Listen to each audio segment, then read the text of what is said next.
Hey, good morning. Welcome to my class Think UPSC. Okay, hope well. आप अच्छे होंगे, मैं भी अच्छा हूँ। और ये ऑप्शनल हिस्ट्री ऑप्शनल की question previous year question series की ये थर्ड पार्ट है वीडियो का, जिसमें हम फोर्थ क्वेश्चन डिस्कस करेंगे। और अगर आपको वीडियोस पसंद आ रही हैं तो प्लीज़ लाइक करें, सब्सक्राइब करें और बेल आइकन दबाना ना भूलें। ठीक है, हम टाइम ना खराब करते हुए आगे बढ़ते हैं। ठीक है, this is the fourth video for the history optional previous year question series. Okay, let's start. मैंने आपको क्वेश्चन पहले ही बोल दिया था और उसी का आज हम आंसर इवेल्युएशन करेंगे। बात करते हैं, वही है this video goes for the history optional previous year question paper part third question 4। क्या था क्वेश्चन, हम फिर से पढ़ लेते हैं। Evaluate the impact of Sufi and भक्ति movements on vernacular languages and the life and thought of the common people। हम यहाँ इवेल्युएट करेंगे क्या जो सूफी एंड भक्ति मूवमेंट्स में जो इम्पैक्ट हुआ उसमें वर्नाकुलर लैंग्वेजेस, जो मतलब की मातृभाषा है उस पर, और उसके जीवन से जो कॉमन पीपल वहाँ पर लोग रहते हैं उन पर क्या इफेक्ट पड़ा, क्या इम्पैक्ट पड़ा भाई उनका। अब बात करते हैं हम लोग कैसे लिखेंगे। जैसे कि हम लोग हेडिंग डालेंगे क्या, impact, evaluating the impact of the Sufi and the भक्ति मूवमेंट्स ऑन वर्नाकुलर लैंग्वेज। अब इसके बारे में हम थोड़ा इंट्रो देंगे। क्या, the bhakti and the Sufi saints challenge the sanctity of the ancient India scriptures and the Sanskrit language which had become unintelligible to the masses. they preached they preached through vernaculars and in the local dialects of the people which could be easily understood by them। ये हमने एक हल्का सा छोटा सा introduction दिया। अब हम आगे बढ़ेंगे। In this way the bhakti and the Sufi movements greatly contributed to the development of the vernacular languages such as Tamil, Telugu, Hindi, Punjabi, Bengali, Oriya, Assamese, Maithili, Marathi, Gujarati, Rajasthani, etc। The theme of the Bhakti and Sufi enriched the literature in these languages। बस ये हमने हल्का सा introduction दिया। अब हम main point बता देंगे साउथ इंडिया में क्या चल रही है। साउथ इंडिया की जो मातृभाषा है वो तमिल, तेलुगु और कन्नड़। ओके, अब जो उधर उतने समय वर्नाकुलर पे जो फेमस कर दिया था उन्होंने, तमिल, तेलुगु, हिंदी, पंजाबी, बंगाली, उड़िया, असामीज, मैथिली और मराठी। अब बात करते हैं साउथ इंडिया। अपने अपने साउथ इंडिया की हम बात कर रहे हैं। अपना इंडिया जो है ऊपर है नॉर्थ इंडिया, हिमालय के मतलब कि बीच बॉर्डर गया है इधर, मतलब क्या कहते हैं, नॉर्थ इंडिया और साउथ इंडिया, ईस्ट इंडिया और वेस्ट इंडिया में बटा हुआ है। और जो साउथ इंडिया की जो भाषा थी वो है तमिल, है भी तमिल, तेलुगु और कन्नड़। अच्छा, एक क्वेश्चन मैं पूछना चाहूँगा, अपने इंडियन कॉन्स्टिट्यूशन में, कॉन्स्टिट्यूशन ऑफ इंडिया में जो ये भाषा दी गई है ये कौन से शेड्यूल में है और कौन से आर्टिकल में आती हैं। ठीक है, और कितनी मतलब कि ऑफिशियल लैंग्वेजेस हैं। इसका आंसर आप कमेंट में डाल सकते हो अगर आपको आंसर पता है, नहीं तो go and Google it. Okay, आप गूगल भी कर सकते हो। हम बात करने जा रहे हैं साउथ इंडिया की पहली लैंग्वेज है तमिल। भक्ति movement has originated in south India. जो भक्ति मूवमेंट था वो कहाँ ओरिजिनेट हुआ था, साउथ इंडिया में ओरिजिनेट हुआ था। Alvar and Nayanar were Vaishnavite and the Shaivite sons respectively, and they composed several Tamil texts to spread their ideas। The religious work Alvar Sons in Tamil, Song of Love and Devotion। किसमें song दिए थे इन्होंने, love और devotion पे दिए थे, और मतलब इन्होंने तमिल भाषा को ज़्यादा प्रचलित करा था। Are compiled in the Divya Prabandham मतलब जो किसमें कंपाइल्ड हुए हैं, songs of love and devotion के are compiled has the Divya Prabandham. Okay, बात करते हैं हम तेलुगु की। तमिल भक्ति also had a profound impact of the development of Telugu. अगर हम बात करें तेलुगु, अगर तेलुगु का डेवलपमेंट हुआ है, कैसे हुआ भाई, तब तमिल आएगी तो हमें तेलुगु भी आ जाएगी। जैसे कि वणक्कम तमिल का है और तेलुगु नमस्कारम है, और मेरे को हल्की हल्की तेलुगु भी आती है, बंगाली भी आती है, और तमिल तो आती है अन्ना वाला, और हिंदी तो आती है, हिंदी तो अपनी मातृभाषा है भाई साहब, और इंग्लिश आती है। ठीक है, मेरे को 4-5 लैंग्वेज का लिटिल नॉलेज है, तो चाहो तो आप भी पढ़ सकते हो, क्योंकि पढ़ाई में कोई बुराई नहीं है। क्योंकि आप दुनियादारी से अच्छा है अपना यूट्यूब इतनी अच्छी टेक्नोलॉजी आ गई है। अब जियो अंबानी को तो हम इसलिए शुक्रिया बोलेंगे, उन्होंने 1.5 GB डाटा हम लोगों को फ्री में दिया, आप रिचार्ज मांग रहे हैं पर, लेकिन यार सोचो आप 1.5 GB डाटा कहाँ यूज़ कर सकते हो। या आप टिकटॉक या स्नैक वीडियो में आप वीडियो देख सकते हो, या यूट्यूब में आप पढ़ भी सकते हो। बहुत से आइटम फ्री में मिलते हैं, आप चाहो तो अपना लाइफ बदल सकते हो। ठीक है, ये ना सोचो हर आइटम फ्री में है तो खराब भी होगा। अरे वही बताया नहीं था, अज्ञान और सज्ञान। सज्ञान वही जो हल्का हल्का ज्ञान हर जगह से बटोरता फिरे, और अज्ञानी अज्ञानी तो हर जगह भटक रहे हैं। अब उनको भटकने दो, उनका कोई मतलब नहीं है। वो बोलेंगे सर समझ में नहीं आ रहा, सर ये है, सर वो है, सर वो सर ही सर कह जाएंगे और आप नौकरी ले जाएंगे। ठीक है, हम बात कर रहे हैं तेलुगु की। तमिल भक्ति had also had a profound impact of the development of Telugu. Earliest major work to survive is the Telugu Mahabharata, produced by three successive poets, ननन्या, Tikkana और एरा प्रगड़ा। कौन कौन थे? ननन्या, ठीक है, और टिकना और इरा प्रगदा। ठीक, ये तीन जिन्होंने सक्सेसिव थे, जो महाभारत में भी तेलुगु उन्होंने रखी। Vaishnavism influence the next stage of the development of Telugu literature in the reign of the Vijayanagar king Krishna Deva Raya. कौन थे किंग? अगर विजयनगर में, अगर तेलुगु भाई लिटरेचर का जो इम्पैक्ट बढ़ा है वो विजयनगर के जो राजा थे। इस बार का यूपीएससी का जो पेपर आया है बहुत टफ आया है।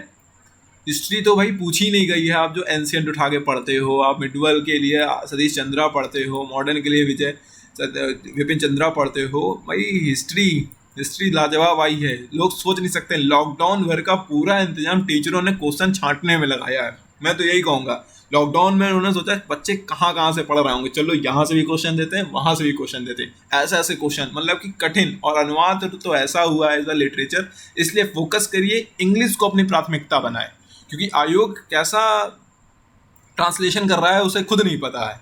ठीक है, तो आप कोशिश करिए इंग्लिश भी साथ साथ चलते रखिए, क्योंकि मैंने वीडियो पूरा इंग्लिश में लाया हूँ।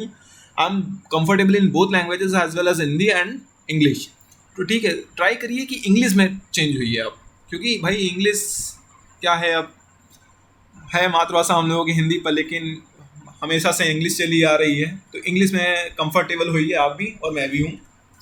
बात करते हैं, I am going to discuss about see Kannada. Kannada was also impacted by the Bhakti movement in Saivism and the Vaishnavism. Basva was a 12th century Kannad poet in the Saivati Bhakti movement. Lingayat. ठीक है, अब हम eastern India, वही बताया ना, north India, south India, east India और waste India. अपने north India में तो हिंदी चलती है भैया, जिसको बोल दो हिंदी, बिहारी, भोजपुरी तो बहुत अच्छी बोल लेता है। और भाई साउथ इंडिया में तमिल, तेलुगु, कन्नड़। अब बात करते हैं ईस्ट इंडिया में, बंगाली, उड़िया, असामीज एंड मैथिली। बंगाली तो आती है, बलो अच्छी, कीमन अच्छो, ठीक है, बहुत अच्छी लगती है। अगर आप सुनोगे ना तो भाई कैसे पहले के जो संत लोग थे वो कैसे कैसे 8-8, 9-9 भाषा बोल लेते थे। हम लोग सिर्फ 2 भाषा, हिंदी इंग्लिश, और इंग्लिश भी ढंग की नहीं, हिंदी भी ढंग की नहीं, और संस्कृत तो बोल ही नहीं पाते। ठीक है, और हम लोग अगर बात करें तो नॉर्थ इंडिया वाले तो हिंदी भी अच्छी नहीं बोल पाते हैं। ठीक है, ट्राई टू यार अपनी मदर टंग और अपना भाषा बोलने का सुधार तो लाओ यार। लैंग्वेज तो अच्छी बोलो, या इंग्लिश बोलो तो ऐसी बोलो कि बस फ्लुएंसी ऐसी हो तो बस लोग फैन हो जाए आपके। और हिंदी बोलो तो भाई क्या कहने। ठीक है, बात करते हैं हम eastern India, Bengali, Oriya, Assamese and Maithili की। Bengali, in the east Chaitanya and the poet Chandidasa to spread their ideas of Vaishnavism used Bengali. A new genre of the Vaishnava biographies in Bengali came into being, like a Vrindavandas Chaitanya Bhagavata and the Krishnanandas Nadas Kairajas Chaitanya Chaitramitra. Later, Mirza Hussain Ali composed songs in Bengali in honor of goddess Kali. मतलब जो मिर्जा हुसैन अली थे, बाद में मिर्जा हुसैन अली ने क्या करा, बस जो भगवान माता रानी काली हैं उनके ऊपर खूब बंगाली सॉन्ग बना दिए, और इससे क्या हो गया, वहाँ पर माता रानी काली ज़्यादा प्रचलित हो गई थी। Oriya, the bhakti movement of the Chaitanya and of the Vaishnava poets made a lasting influence on Oriya literature. जैसे Sarala Dev, an Oriya writer, wrote Mahabharata in 14th century। अब आएगा क्वेश्चन कैसा है, उड़िया में महाभारत लिखने वाली महिला कौन थी? इस सरला देव, मैंने गलत बोल दिया, सरला देव was the first writer who wrote the Mahabharata in Uriya language, okay, 14th century। अच्छा, आप लोग सरला देव का फोटो देख के आना, और फोटो कमेंट में शेयर करो। कमेंट में ना शेयर कर पाओ फोटो, तो आप फोटो देखो तो जरूर, हु वाज सरला देव। अगर आप देखना चाहो तो मैं दिखा सकता हूँ, ओके।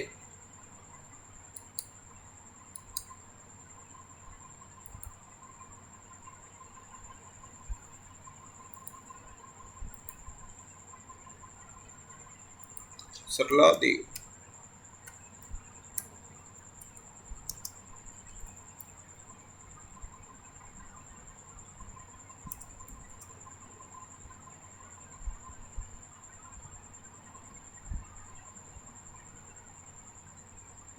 सॉरी, सरला देव अभी मिल नहीं रही मेरे को, मैं बाद में बताता हूँ आपको. कल फोटो डालूंगा मैं सरला देवा की. ठीक है. Assamese, the 15th century of the Vaisnav Bhakti leader Sankaradev popularized the use of the Assamese in the valley of Brahmaputra. He wrote short plays and poetry in Assamese to spread his ideas. He was followed by the Madhava Das, who wrote a famous work Bhakti Ratnavali in Assamese, which dealt with various aspects of Bhakti. देखो यहाँ से ये जो line लिखी है ना, factually बहुत ही important है. जब माधवा दास थे, हु रोट फेमस वर्क भक्ति रत्नावली, भक्ति Ratnavali in Assamese, which deals with the various aspects of bhakti, Mathili. I'm going to discuss about the Mathili. The development of the development of Mathili language in the modern Bihar was associated with the Vaisnav Bhakti culture.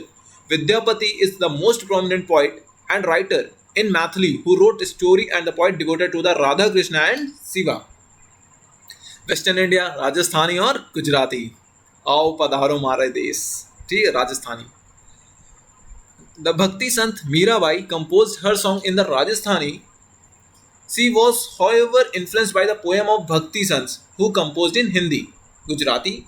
Narsimha Mehta was an 15th century Bhakti Sant from Gujarat who composed his devotional lyrics in Gujarati. The age of these Bhakti poets is considered as the golden age of the Gujarati literature.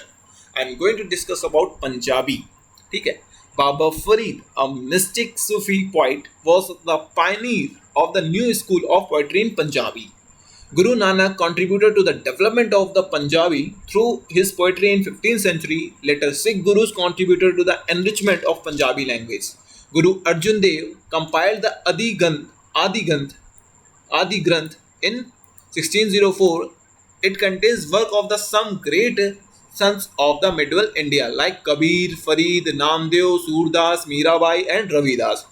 कहाँ के रहे हैं ये? Medieval India के हैं. अब question आपसे अगर प्रीलिम्स से यहाँ से उठाएगा तो कैसे उठाएगा? देखो, आप बड़ी तैयारी करोगे, आपको प्रीलिम्स में सब क्लियर होगा. मिडवल इंडिया में आने वाले वो कबीर, फरीद, नामदेव, सूरदास, मीराबाई, रविदास, इनमें से कौन नहीं थे? एक नया नाम डाल देगा, या सभी थे, ऐसा कुछ कर सकता है वो. आयोग है भैया, कहाँ घूम जाए, कोई कहाँ से कान पकड़ ले, उसका भरोसा नहीं है. There are the several poems depicting the struggle between the Sikhs and the Mughals. These war ballads are known as the verse in Punjabi. Arjun Dev also wrote the Sukhmani Sahib, one of the longest and the greatest of the medieval mystic poems. Guru Govind Singh's writing are included in the Dasam ग्रंथ. ये facts हैं, ये की word साले याद रहेंगे. जैसे आप दसम ग्रंथ का लाओगे तो आपको एग्जाम में लगेगा अरे इसे दसम ग्रंथ भी पता होगा तभी तो लिखा है. ठीक है. और Marathi, a major contribution in Marathi literature which emerged in the 13th century was made by the sant poets of the Nath cult founded by the Gorkha Nath. Other important contributors were Jandev, who wrote Janeshwari and the Amritanubhav. Eknath Tukaram wrote Abhangas and the Ramdas. ठीक है. क्या Janadev wrote Janeshwari and the Amritanubhavu. Eknath and the Turkam.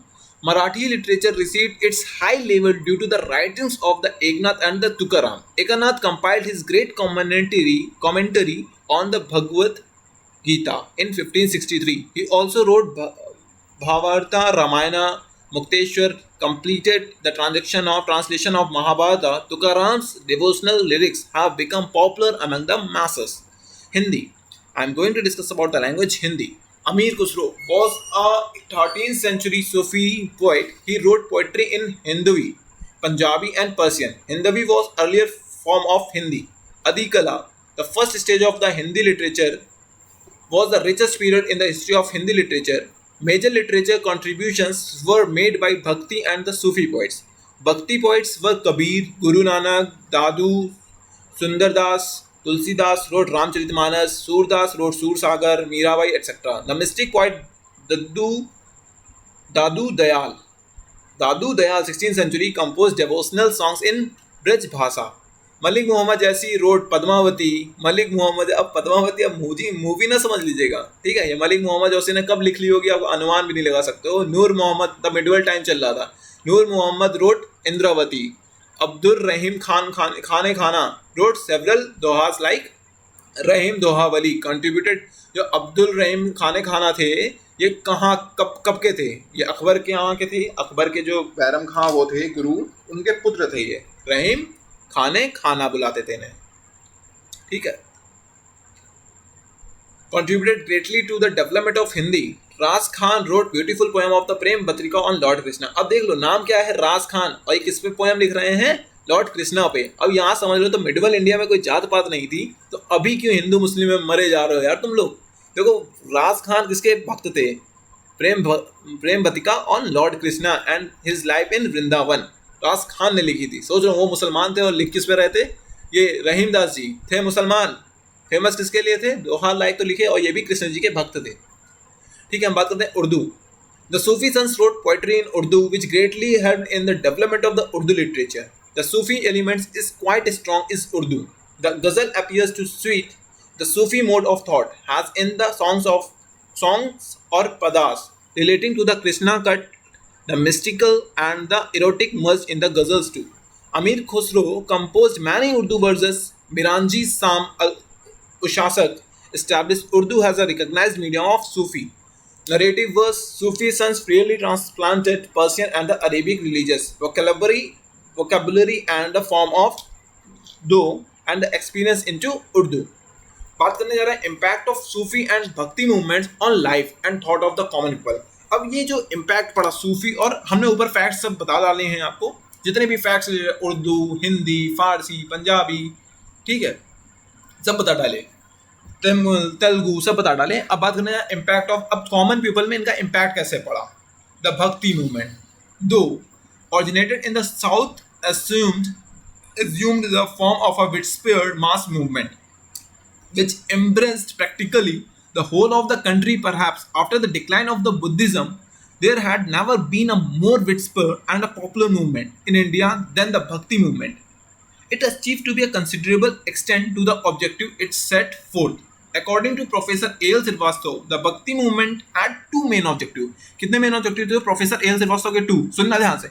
One was to reform the Hindu religion so as to enable it to withstand the onslaught of Islamic propaganda and proselytism. Its second object was to bring about reconciliation between Hinduism and Islam and foster friendly relations between the two communities. The Bhakti movement succeeds to a great extent in realizing the first objective of bringing about the simplification of worship and the liberalizing the traditional caste rules. The high and low among the Hindus forget many of their prejudices and believe in the message to the reformers of the Bhakti cult that all people were equal in eyes of God and that birth was no bar to religious salvation. देखो यहाँ पर भी जो line बोली गई है ना, ये लाइन समझना जरा, all people were equal in eyes of God and that birth was no bar to religious salvation. Okay, ये वही पीके वाली पिक्चर का सीन है कि भाई ठप्पा दिखाओ, भगवान तो सबके एक हैं, भगवान की नज़र में सबके बालक एक हैं, सबके बच्चे एक हैं, बस वही है ठप्पा दिखाओ। कोई यहाँ नहीं ठक्का, ये ठप्पा हम लोगों ने बना दिया है कि हम हिंदू हैं, हम मुस्लिम हैं, हम सिख हैं, ईसाई हैं, ठप्पा दिखाओ भाई, ठप्पा तो है ही नहीं किसी के पास। तो एक प्रशासनिक सेवक को क्या रिलीजियस फ्री होना चाहिए, ठीक है, यहाँ कोई रिलीजियस का बार नहीं था। देख लो, no bar to religious salvation. However, the movement failed in achieving the second objective, namely Hindu-Muslim unity. Neither the Turco-Afghan rulers nor the Muslim public accepted the Rama, Sita and the Radha Krishna cult. They refused to believe that Rama and Rahim, Ishwar and Allah were the names of the same God. मतलब कि वो मना करते रहे कि भाई जो राम और रहीम और ईश्वर और अल्लाह हैं वो अलग अलग नेम है, सेम नेम नहीं है. It is important to note that the Bhakti reformers and the Sufi sons directly as well as indirectly created an atmosphere of the brotherhood and fellow feelings between the Hindu and the Muslim. This enabled the Mughal emperors to follow a policy of religious toleration. The Bhakti movement prepared the way of Akbar's glorious rule that tried to transform the predominantly Muslim character of the Mughal state into the national state. The Bhakti movement also inspired Shivaji to establish the Swaraj. Foundation of the Sikhism was one of the results of the Bhakti movement. ठीक है, impact of Sufi movement. In the 14th century, the influence of the Sufis declined. This was due to the doctrinal differences between different Sufi orders and assertions of Islamic orthodoxy. However, the Sufis played an important role in spreading the Muslim culture among the masses in the various parts of the country. A. Like the Bhakti movement, Sufism also contributed to a great extent in molding the character of the medieval Indian society. The Sufis stressed the essential unity between different religions and showed an attitude of toleration towards other religions and tried to bring about reconciliation between the Hindus and the Muslims. The Sufis promoted educational advancement of these society. Their kankhas, monasteries become centers of knowledge and wisdom. See, the Sufis, especially belonging to the Chishti, other appealed to the lower caste Hindus, which led to a large scale conversation. The Islamic concept of equality and the brotherhood attracted the lower class Hindus. अब देख लो भाई, हिंदू और मुस्लिम में एक छोटा सा फर्क है. हिंदू अपनों का नहीं होता और मुस्लिम, अगर भाई कसम से उनके अंदर लड़ाई चल रही है पर लेकिन अगर कोई दूसरा आकर के बोलता है वो एक हो जाते हैं. ये यूनिटी मुसलमानों में देखिए, मेरे बहुत सारे मुसलमान फ्रेंड है, वो मेरे इतने अच्छे फ्रेंड है कि आप मान नहीं सकते हो. हिंदू से ज़्यादा मुसलमान मेरे अच्छे दोस्त हैं और मेरे दोस्त हिंदू भी अच्छे हैं, मेरे बाकी सारे दोस्त अच्छे हैं यार. भले बात वही है ना, एकता की. एकता हम लोगों से ज़्यादा एकता उनमें भरी है, मैं तो साफ बोलूँगा. और मैं बोलता हूँ कि we all are brother sisters from another mother. We all मतलब कि हम लोग सब बच्चे हैं फ्रॉम अनदर मदर के हैं, पर लेकिन हम तो हैं तो सब यार भाई बहन. क्या यार ये अंग्रेज लोग लगा के चले गए कि भाई रिलीजियस है, तुम हिंदू हो, तुम मुस्लिम हो, तुम सिख हो, तुम ईसाई हो. मैं तो नहीं मानता भाई. तब भाई एंशिएंट इंडिया अपना नहीं मान रहा था. ये वही है कि बाहर के लोग आए, ज्ञान देने लगे कि इनको कैसे लूटा जाए. तो उस लूट का हम अभी भी शिकार हो रहे हैं. जब तक हमारे बाद में जात पात रहेगी ना, हम लोग कभी भी बड़े आदमी नहीं बन पाएंगे, क्योंकि दिल छोटा है, दिल कभी बड़ा होता ही नहीं है यार. बात करते हैं the D point. The Sufis emphasise the unity of God and superiority of the path of the devotion, other rituals, ceremonies, pilgrimage, and the fastes. Initially, Hindus belonging to the high caste remained aloof from the Sufi sons. It was only during the reign of Akbar that some of the Persian educated Hindus began to show interest in the Sufi philosophy of the Chishti order. The liberal and the tolerant attitude adopted by Akbar and his successor made the Sufi literature and thought popular among the Hindu intellectuals. The Sufi doctrine of a universal brotherhood, Sul-e-Kul, was adopted by Akbar. देखो अकबर ने भी universal brotherhood अपनाया था. Sul-e-Kul was adopted by Akbar in his attempt to establish a national state in India. Akbar इस बात में हम अच्छा राजा कहेंगे क्योंकि वो भाई उसने सुल-ए-कुल लाया था. ठीक है, अडॉप्ट करी थी. ऐसी डॉक्ट्राइन किसी ने अडॉप्ट करी अभी तक? वो बस कहीं पर भी भाई हिंदू मुस्लिम का झगड़ा चाहिए. अब ये जो पॉलिटिक्स है ये वोटिंग वाली पॉलिटिक्स है. हम हिंदू को लड़ाएंगे, हिंदू से मुस्लिम की बुराई करेंगे, हिंदू हमको वोट देगा. हम मुस्लिम से हिंदू की बुराई करेंगे, मुस्लिम हमको वोट देगा. और साले सब एक ही थाली के चट्टे बट्टे हैं. आप यार एजुकेटेड बनो यार. वोट देने जा रहे हो, समझो भाई कौन सी वोट कंपनी अच्छी है कि नहीं है. हमें इस कंपनी को वोट देना चाहिए कि नहीं देना चाहिए. आप खुद अपने डिसीजन लो यार. क्यों सबसे पूछते हो? अगर आप एक वोट डालने का डिसीजन नहीं ले सकते तो अपनी लाइफ का डिसीजन लोगे यार. तो थैंक यू. आज का एक क्वेश्चन डिस्कस हो चुका है हम लोग का. टाइम ज़्यादा हो जा रहा है, टाइम को कम रखते हुए हम एक ही क्वेश्चन से कंटिन्यू रखेंगे. और जल्दी ही मैं कोशिश करूँगा हिंदी में भी एक्सप्लेन करूँ, हिंदी वाला भी क्वेश्चन लाऊँ.